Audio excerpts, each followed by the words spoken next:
الرجيم بسم الله الرحمن الرحيم ولمن خاف مقام ربه جنتان صدق الله المولانا العظيم وبلغنا وصدقنا رسوله النبي الأمين متين مبين حبيب عدو كريم ونحن على ذلك لمن الشاهدين والشاكرين والحمد لله رب العالمین۔ معزز سامعین کرام، جیسا کہ آپ تمامی حضرات کو یہ معلوم ہے اور آپ میری گفتگو سے اچھی طرح واقف ہیں اور آپ میری مزاج سے بھی واقف ہیں حضرات، اور یہ محفل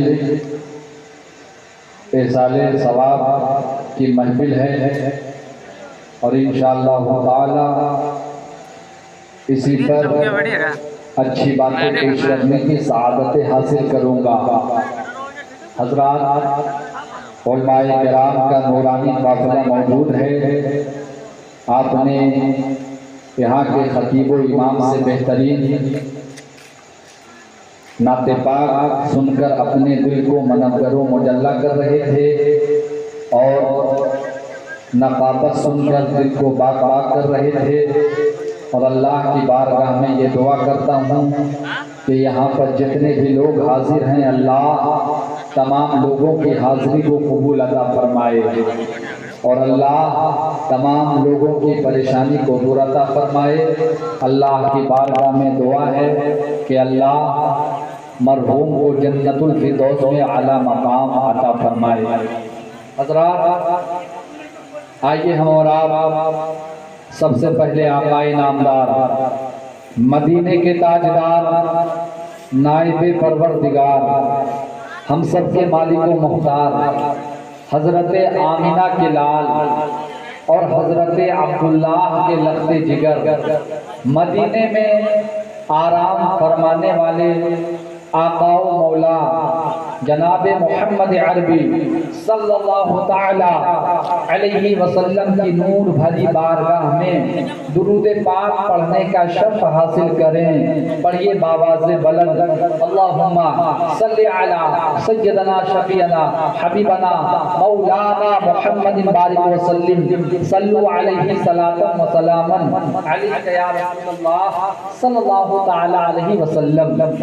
حضرات، سرکار اعلیٰ حضرت اچھے رضا، پیارے رضا، سچے رضا، ہم سب کے رضا، امام احمد رضا خان فاضل بریلوی علیہ رحمت الرضوان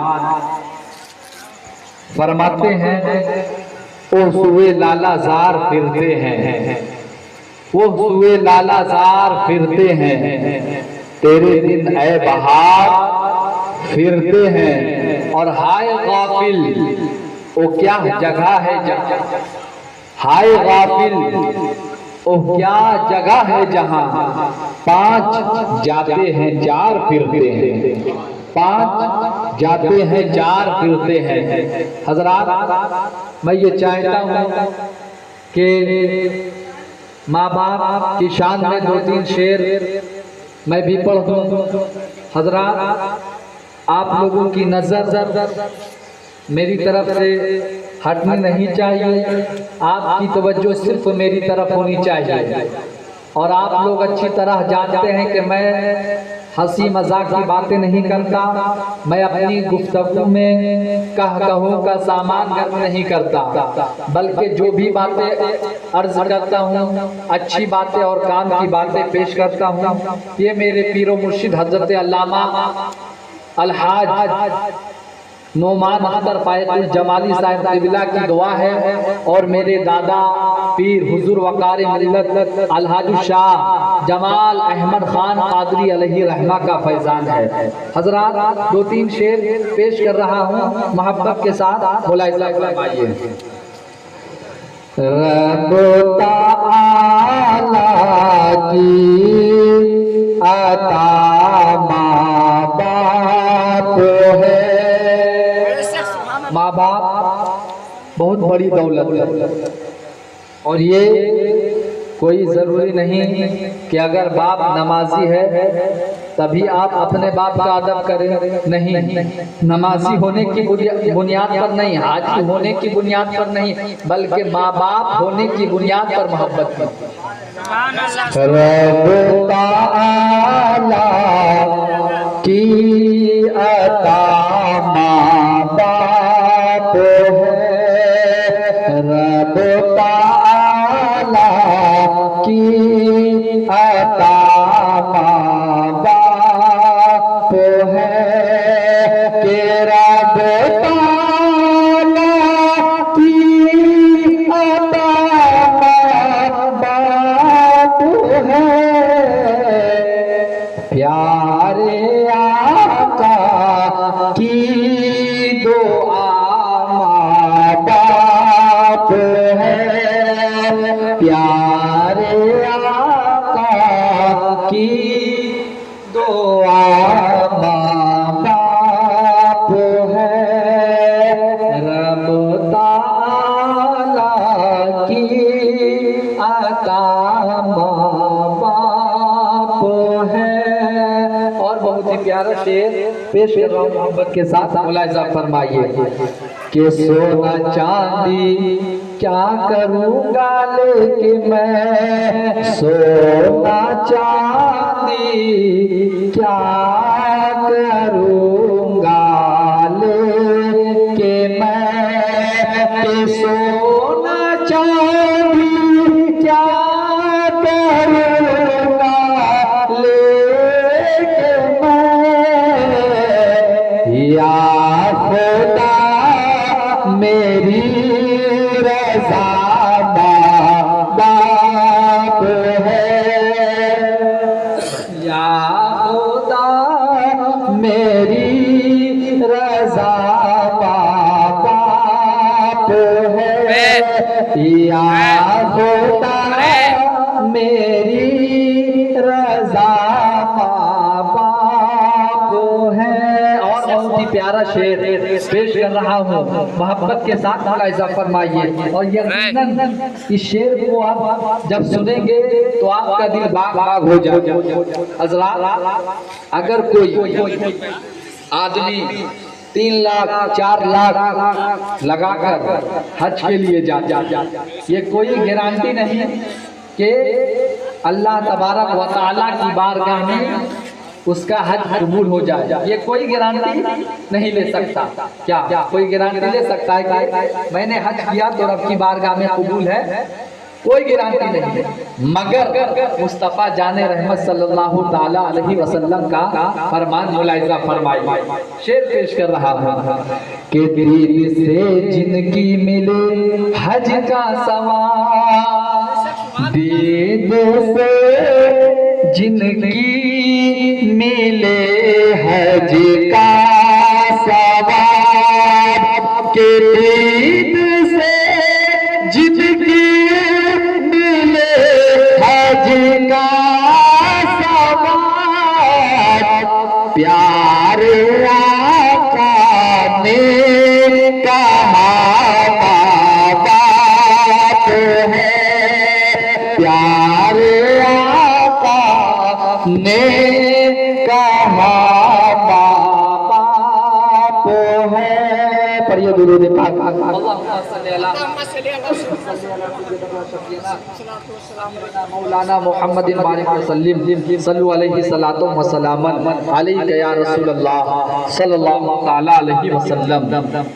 اللہ فرماتا ہے وَلِمَنْ خَافَ مَقَامَ رَبِّهِ جَنَّتَانِ، اور جو رب کے روبرو کھڑے ہونے سے ڈرے اس کے لیے 2 جنتیں ہیں۔ کہہ دیجئے سبحان اللہ۔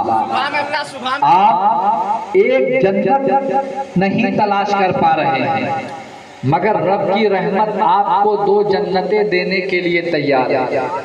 حضرات، میرا اللہ کل بھی تھا، کہہ دیجئے سبحان اللہ۔ میرا اللہ آج بھی ہے، اور میرا اللہ قیامت تک رہے گا۔ میرا اللہ ہرگز نہیں مل سکتا۔ میرا خدا ہرگز نہیں ختم ہو سکتا۔ حضرات، اللہ وہ ہے جس نے ساری کائنات کو پیدا کیا، کہہ دیجئے سبحان اللہ۔ اور میں بہت ہی آسان جملہ جو بھی پیش کروں گا، آسان جملہ آپ کے سامنے پیش کروں گا، یقیناً آپ کو بولنے کی ضرورت نہیں پڑے گی کہ سبحان اللہ کہیے۔ میرا اللہ کل بھی تھا، میرا اللہ آج بھی ہے، اور میرا اللہ ہمیشہ رہے گا۔ میرا اللہ نہیں مل سکتا، میرا اللہ نہیں بدل سکتا، مگر ضرورت اس بات کی ہے کہ جب میرا اللہ نہیں بدل سکتا تو ہم خود کو بدل لیں۔ اور قرآن کی آیت بتا رہی ہے اِنَّ اللَّهَ لَا يُغَيِّرُ مَا بِقَوْمٍ حَتَّى يُغَيِّرُوا مَا بِأَنفُسِهِمْ، بے شک اللہ کسی بھی قوم کی حالت کو نہیں بدلتا جب تک کہ وہ خود اپنی حالت کو بدلنے کی خاطر تیار نہیں ہو جائے۔ کسی بھی قوم کی حالت کو کبھی نہیں بدلتا۔ حضرات، ضرورت اس بات کی ہے کہ ہم خود کو بدلیں۔ رب کی رحمت ہمیں دو جنت دینا چاہتی ہے، ہم ایک جنت تلاش نہیں کر پا رہے ہیں، ہم ایک جنت ڈھونڈ نہیں پا رہے ہیں۔ محترم جناب محمد عرفان صاحب اور ان کے بھائی محمد اسلام صاحب اور جتنے بھائی ہیں، انہوں نے مل کر اپنے والد محترم کے چہارم کے موقع پر مل کر محفل میلاد النبی صلی اللہ تعالی علیہ وسلم کا انعقاد کیا۔ حضرات، بہت ہی خوش نصیبی کی بات ہے، صداقت کے تاجدار یار غار مصطفیٰ حضرت ابو بکر صدیق فرماتے ہیں کہ جو میلاد مصطفیٰ کے اہتمام کے لیے ایک درہم بھی خرچ کرے گا، ایک روپیہ بھی خرچ کرے گا، وہ جنت میں میرے ساتھ ہوگا۔ کون صدیق؟ وہی صدیق اکبر جو ہر وقت مصطفیٰ جان رحمت کے ساتھ رہا کرتے تھے۔ کون صدیق؟ وہی صدیق جسے یار غار مصطفیٰ کہا کرتے ہیں۔ کون صدیق؟ وہی صدیق جو ہر وقت مصطفیٰ کے ساتھ چلا کرتے تھے۔ حضرت صدیق نبی کے ساتھ سفر میں رہا کرتے تھے، حضرت صدیق نبی کے ساتھ خلوت میں، صدیق نبی کے ساتھ نمازوں میں، صدیق نبی کے ساتھ نماز فجر میں، صدیق نبی کے ساتھ نماز ظہر میں، صدیق نبی کے ساتھ نماز عصر میں، صدیق نبی کے ساتھ نماز مغرب میں، صدیق نبی کے ساتھ نماز عشاء میں، صدیق نبی کے ساتھ۔ اب حضرت ابو بکر صدیق کا مقام دیکھنا چاہتے ہو تو اس طرح دیکھو، جب غار میں گئے نبی تو صدیق غار میں اپنے نبی کے ساتھ تھے، اور آج مصطفیٰ جانے رحمت مزار میں گئے تو صدیق نبی کے ساتھ مزار میں ہے۔ کیسے مزار میں ہے؟ مولا عزت فرمائے جب حضرت ابو بکر صدیق رضی اللہ تعالیٰ اس دار پاک سے کوچ کر کے دار بقا کی طرف جانے لگے تو حضرت ابو بکر صدیق نے حضرت مولا علی کو بلایا، داماد مصطفیٰ کو بلایا، حسنین کریمین کے والد محترم کو بلایا، خاتون جنت حضرت فاطمہ الزہرا رضی اللہ تعالی عنہا کے شوہر نامدار کو بلایا۔